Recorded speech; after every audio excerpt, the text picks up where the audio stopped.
Today, we're diving into one of the most important skills you can possibly have, problem solving. We're going to boil down decades of research from all these different fields into one simple, universal map that you can use for pretty much any challenge that comes your way. You know that feeling, right? You're just staring at a problem. Could be at work, a personal project, whatever, and you have absolutely no idea where to even start. The path forward is just completely foggy. Well, if you've ever felt that way, you are definitely not alone. It turns out our brains have these kind of like default settings that can actually work against us when we're trying to find a clear, creative solution. And these are some of the biggest culprits. You've got confirmation bias, which makes us look for stuff that just proves what we already think. Then there's solution bias, where we reach for the same old tool for every single new problem. Fear of failure, well, that one's obvious. It keeps us from trying anything new or bold. And narrow thinking just keeps us stuck in the same old rut, unable to see the bigger picture. But getting past these roadblocks is absolutely crucial. As this quote gets at, being able to cut through the noise and find the best way forward is maybe the single most valuable skill you can have in your career. So, how do the best in the world actually do it? Well, what if I told you that underneath all the different expert methods, from engineering to design to business strategy, there's a hidden pattern, a secret structure they all share? That's exactly what we're going to uncover. And this search for a foolproof process isn't new. It's been evolving for decades in totally different worlds. You had a mathematician, George Polya, creating a four-step method back in the 40s. At the same time in the Soviet Union, Genrich Altshuler was analyzing thousands of patents to find universal patterns for invention. For really messy social problems, there's soft systems methodology. And in the world of design, the double diamond. They all look different on the surface, but they're all basically drawing a map to the exact same destination. So, when you boil them all down, when you strip away the jargon, you get these three fundamental stages. First, frame the problem. Second, explore possibilities. And third, develop and deliver. That's it. That's our universal map. All right, let's dive into step one, frame the problem. This sounds so obvious, but this is where most efforts completely fall apart. We're so eager to find a solution that we jump ahead before we've even really agreed on what the actual problem is. So check this out. This is a really powerful technique called a rich picture. And you'll notice it's not a neat, clean flowchart.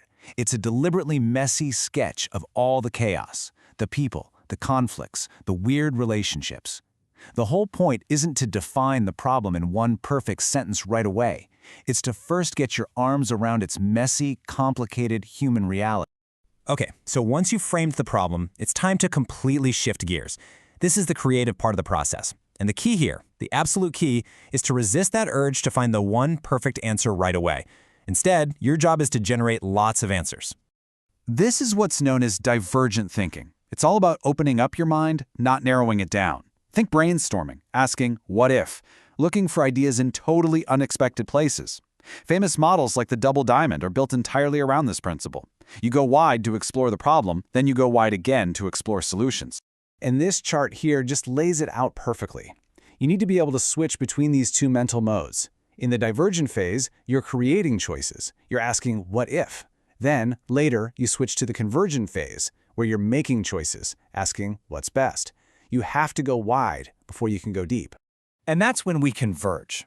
This is where we bring everything back into focus. We take all those wild possibilities we generated, and we start to filter, to refine, and to build them into something real, something actionable. This is where the rubber meets the road. This is such a great example from Toyota's A3 problem-solving process. On the left, you see the current situation. It's a chaotic, inefficient process. Then, on the right, you see the target state, a super streamlined, clear plan they built from their best ideas. It's the entire journey, from problem to solution, all on one page. But look, a great plan is not enough. The final, critical piece is to turn your solution into a story that gets people to care, a story that answers the question, so what? What do we do now? Because honestly, a brilliant solution that doesn't inspire anyone to act isn't really a solution at all. Okay, so we have our universal map: frame, explore, and deliver. Now let's get really practical and look at a few specific tools you can pull out depending on what kind of problem you're actually facing. Think of these as different vehicles for your journey. If you're trying to fix an existing process, like on a factory floor, Toyota's A3 is perfect. If you're designing a brand new product, the double diamond is your go-to. For a really messy social issue with tons of people involved, soft systems methodology can help you make sense of the chaos. And for a big, complex business strategy, you need a rigorous approach like McKinsey's. The whole point is to match the tool to the task at hand. At the end of the day, all these frameworks are just maps. They can show you the path, but they can't take the journey for you. What they can do is give you the confidence to navigate any territory, no matter how confusing it seems. So the only question left is, where are you going to go first?